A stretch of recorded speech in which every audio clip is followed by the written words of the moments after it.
Pan Mario Fernandez, Frost & Sullivan, oddaję mikrofon, a teraz prezentację. I'm very happy that Mrs. Kawkowska just did this presentation because it's very much in line with what I would like to present you today. Is the future of mobile authentication. So basically, as the COVID organization wants to do, we all want to prevent cyber criminals from accessing our information systems, but at the same time, we don't want that we create many obstacles for the good guys, for our good customers, our good employers, to access these information systems. So this is the topic of my presentation. My name is Mario Fernandez, and I am industry analyst at Frost & Sullivan. We are a market research company. So my presentation today will talk about mobile authentication and the trends that are shaping it, the future of it. I will look at it from the typical perspective of what I have, or something that I know, something that I have, and something that I am. I will also talk about authentication and web fraud detection. We see that these two things are getting closer and closer. Then I will briefly summarize what are the implications for you, and I will close with the key takeaways. So basically, we start with something I know. Something I know, something that you know and that you use for authenticating yourself. If that's something that you know is very simple, then the system that is protecting that, the system that is being protected by that password is very weak.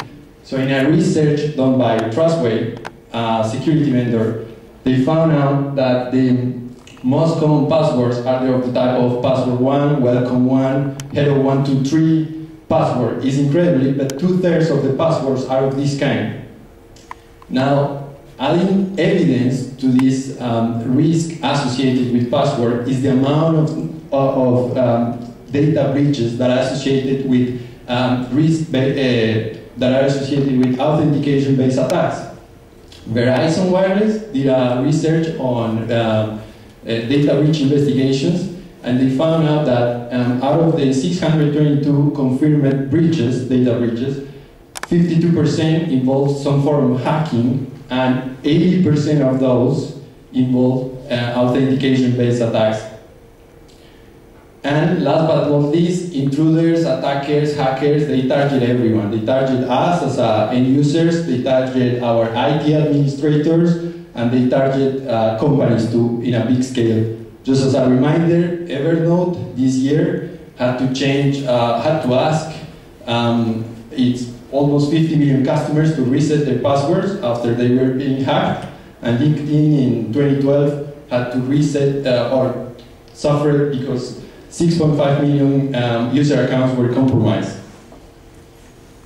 Now, how can we improve this? That something we know with something that we have. So the typical, or the first thing that many banks or many service providers are employing for their employers or for some VIP customers could be OTPs. They come in two flavors: hardware OTPs, software OTPs. Hardware OTPs have the cost of have some advantages that they are widely tested. The tamper resistant and reliability of hardware containers are well known and have been tested across many environments, but they are costly, and not only because you have to buy the hardware container, but also because you have to distribute it to people.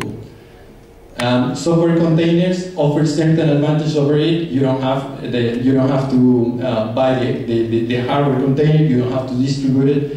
The OTP, the one-time password, is embedded within the mobile device, and you can usually just authenticate yourself, and the submission of the one-time password is done behind the scenes. But the security of it is dependent on the general purpose devices in which they are embedded. But we definitely see at Frost some increasing adoption of software OTPs in the short and medium term. NFC, we have talked a little bit about this in the morning. It's also another way of aggregating a second layer of authentication. The IBM labs, the people from the IBM labs, this year launched or created a case study where with a contactless card you can authenticate, you can create a second factor authentication. Basically how it works is once you type your PIN, the telephone asks you to wave your card behind it, and then the card generates a one-time code that is sent through the mobile device. In that way, it's very convenient if you think that this card could be an ATM card issued by the bank, or an employee, an identity badge issued by an employer. So you can think of many cases of combining, for example, security and logical access with the same card, or combining withdrawing money and access to mobile applications in a mobile device. So this is another thing that we see with increasing adoption in the short to medium term, and it's something that I have factored. But in the longer term, we see more and more of something I am biometrics is essentially is more secure than something I know, especially if it's simple, or something I have because it can be stolen. Yeah, of course, you can pretend that I am you can pretend that you are me, but it's generally more difficult to do. Biometrics, again, come in different flavors, but they tend to be more secure.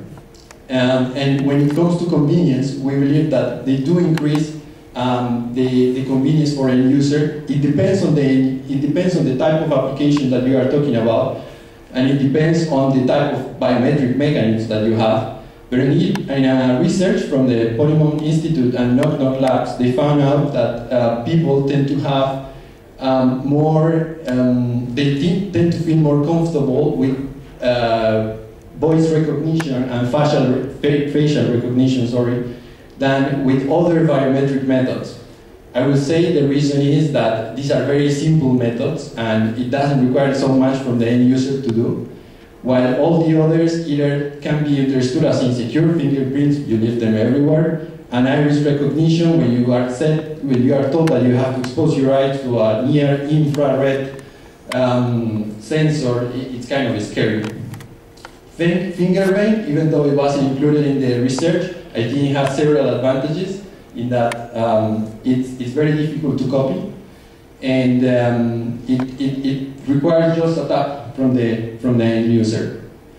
From our research, we see vendors working more and more in their biometric solutions. Basically, the first thing is they are working on pattern matching, and especially in environments that are not ideal, not the typical laboratory environments where, for example, if you are using voice biometrics, your environment is silent. They are trying to improve it in noisy environments. The same for iris, so that if the light conditions are not adequate, you can also still authenticate with iris. They are also, this is the first thing, pattern matching. The second thing is likeness detection, because we have all seen in these movies of the spies how you take the eye of another spy, you put it on the sensor, and then you get authenticated. So they are trying to first identify these unique features that are distinctive of a live biometric sample from a copy of it, and then identify what are also the unique features of the copies of biometric samples. And last, they are to work with integrating their solutions with the mobile device management solutions or secure containers that are already available in the market. This sounds very good for biometrics, but still we are years ahead. And first, because there are a number of challenges to solve. First, data and privacy concerns. The fact that it will be a biometric sample, even if it's a template, even if it is encrypted, it implies it is much more let's say personal than just a password that you can reset or a hardware device that you can reissue. And second, the advancements of hardwares. When you know that the technology will depend on hardware upgrades, you can guess that the mass deployment or mass commercialization of these technologies is still 2-3 years ahead in the best case. Now, together with authentication, there is another topic that we found very interesting, and is web fraud detection. And these two have always been very close, but now are getting even more closer. So one of the things of web fraud detection is device ID, getting the unique identification of your device. So in the case of laptops and desktops, basically the way they were trying to identify the device was by profiling the unique attributes of your laptop. They were looking at things like operating system, browser's operating system, fonts, clock skew, and many other attributes that if you look at them, each of them separately, they are not unique, but when you combine the whole picture of the attributes, then you start seeing some differences, and then you start seeing the uniqueness of each device. Now, this doesn't work with mobile devices because every, let's say, iPhone 5S looks the same, has the same operating system, has the same fonts, has probably the same clock skew. So there is, they are trying to use another techniques to get that unique device. And thank God, the way we use mobile devices facilitates this. We download many applications, and within the applications that we download, vendors can include a little piece of software that will enable the service provider to identify that unique device and to identify it and then to use it for correlation purposes, and also to gain a greater view on other attributes that normally you cannot get through the web. Device ID, what is the key takeaway of device ID? I think it enables, again, secure authentication and second factor authentication without hampering at all the end user experience, because it happens behind the scenes. End users do not have to know about it. The other aspect that we like very much from web fraud detection, and we see will play a very important role in authentication, is risk-based authentication. Sorry for the redundancy. So basically how it works is vendors provide a powerful data analytics tool that correlates different inputs and that is configured to comply with the policies that you as a company has, or that you as a company have to comply to. And then based on these inputs, it creates a risk score, and based on this risk score, you will require your end users to authenticate in one way or another. So what are these inputs that we are talking about? Is the user profile, who you are, where do you access your account, what type of services normally you have access to, the transaction profile, how many transactions you do, what is the volume, what is the frequency, the device profile, and this is very much related to device ID. Has your device been related to any fraud in the past? Is your device related to many accounts? Has any of the accounts to which your device is related have been compromised? Behavioral-based biometrics, this is something that is being developed that has been already optimized for laptops and desktops, and is the way you type in your keyboard is also unique. The way we type in tablets and smartphones is also unique, but it's completely different to the way we type in laptops. So once they identify in a laptop or desktop, they unfortunately cannot identify you in a mobile device, but they will be in the future, and this will be part of the inputs that risk-based authentication will have. And lastly, location. Location is fundamental, and it's part of it's a mobile-specific feature. Through geofencing or triangulation, they will be able to know where you are, and depending on that, this could also be an input for the risk engine to determine where your transaction might be risky or not. So what are the implications for you as a service provider? First, in the future, you will need to be able to support different devices with their corresponding authentication mechanism. So you right now have a customer base or an employee or a number of employees that have different type of devices, and in the future you will need to support them and also support the corresponding authentication mechanism, where it's a biometric, where it's NFC, where it's a one-time password. And for that, there will be the technology vendors who will be providing you this technology. Also, if you are a vendor or an employer who has many applications, or applications who have many functions, you have to enable easy access for all those applications. And only when things get risky, ask for additional authentication for them. And this is where risk-based authentication enters into the scene, because based on the risk that X transaction implies, then you will be able to ask for a certain type of authentication method.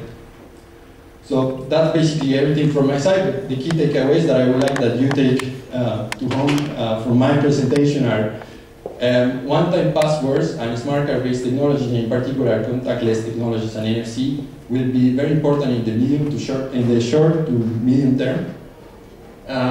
The biometric technologies continue advancing, and right now the false positive and true negative rates are decreasing for each of the biometric mechanisms. But still, there are many challenges that lie ahead.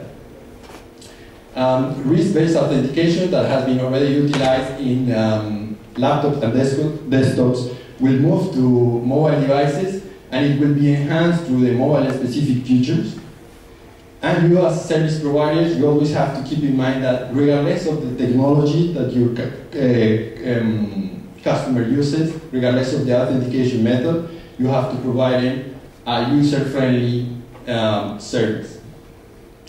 Thank you very much.